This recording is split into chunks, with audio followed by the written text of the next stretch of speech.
Primera de Corintios 14. Sigan por el camino del amor y aspiren con todo anhelo a los dones espirituales, sobre todo el don de profecía. El que habla en lenguas no habla a los hombres sino a Dios. En realidad, nadie lo entiende. En su espíritu habla misterios. En cambio, el que profetiza habla a los hombres para fortalecerlos, animarlos y consolarlos. El que habla en lenguas se edifica a sí mismo. El que profetiza edifica a la iglesia. Yo quisiera que todos ustedes hablaran en lenguas, pero preferiría que profetizara. El que profetiza es superior al que habla en lenguas, a menos que también interprete, para que la iglesia reciba edificación. Ahora, hermanos, si los visito y les hablo en lenguas, ¿de qué les servirá a ustedes a menos que les presente algún nuevo conocimiento o alguna revelación o profecía o enseñanza? Aún en el caso de las cosas inanimadas que producen sonido, tales como la flauta o el arpa, ¿cómo se reconocerá la melodía que se toca si no hay diferencia en las notas? Y si la trompeta no da un toque claro, ¿quién se alistará para la batalla? Así sucede con ustedes, a menos que pronuncien con la lengua palabras comprensibles. ¿Cómo se sabrá lo que dicen? Será como si hablaran al aire. Sin duda, hay diversos idiomas en el mundo, pero ninguno carece de sentido. Así que si yo no capto el sentido de lo que alguien dice, seré como un extranjero para el que me habla, y él será como un extranjero para mí. Así sucede con ustedes, ya que tanto anhelan tener dones espirituales, traten de sobresalir en los dones que sirven para edificación de la iglesia. Por esta razón, el que habla en lenguas debe pedir en oración que se le conceda interpretar lo que dice, porque si oro en lenguas, mi espíritu ora, pero mi entendimiento no se beneficia en absoluto. ¿Qué debo hacer entonces? Orar con mi espíritu, pero orar también con mi entendimiento. Cantar con mi espíritu, pero cantar también con mi entendimiento. Si alabas a Dios con tu espíritu, ¿cómo podrá decir amén a tu acción de gracias uno que se encuentra entre los que no entienden, ya que no sabe lo que dices?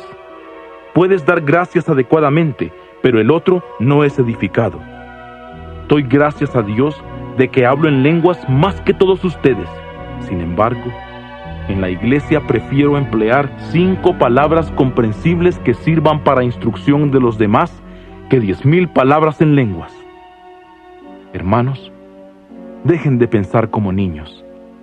Sean niños en cuanto a la malicia, pero adultos en su modo de pensar. En la ley está escrito: por medio de hombres de lengua extraña y por boca de extranjeros hablaré a este pueblo, pero ni aun así me escucharán, dice el Señor. De modo que el hablar en lenguas es una señal, no para los creyentes, sino para los incrédulos. En cambio, la profecía no es para los incrédulos, sino para los creyentes.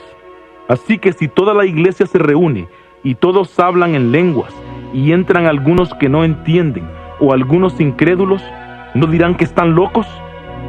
Pero si un incrédulo o uno que no entiende entra cuando todos están profetizando, se sentirá convencido por todos de que es pecador y será juzgado por todos, y los secretos de su corazón quedarán al descubierto.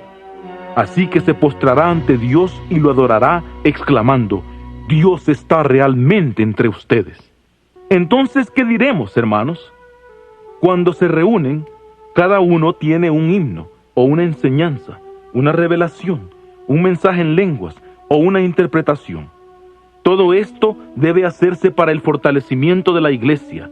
Si alguno habla en lenguas, que hablen 2 o 3 cuando más, y por turno, y que alguien interprete. Si no hay intérprete, que guarde silencio en la iglesia y hable para sí mismo y para Dios. En cuanto a los profetas, que hablen 2 o 3, y los demás deben considerar con cuidado lo dicho. Si alguien que está sentado recibe una revelación, el primero que hablaba debe callarse. Así todos pueden profetizar por turno, para que todos aprendan y se animen. Los espíritus de los profetas están bajo el control de los profetas, porque Dios no es Dios de desorden, sino de paz. como en todas las congregaciones de los santos, las mujeres deben guardar silencio en las iglesias. No se les permite hablar, sino que estén sujetas como lo establece la ley.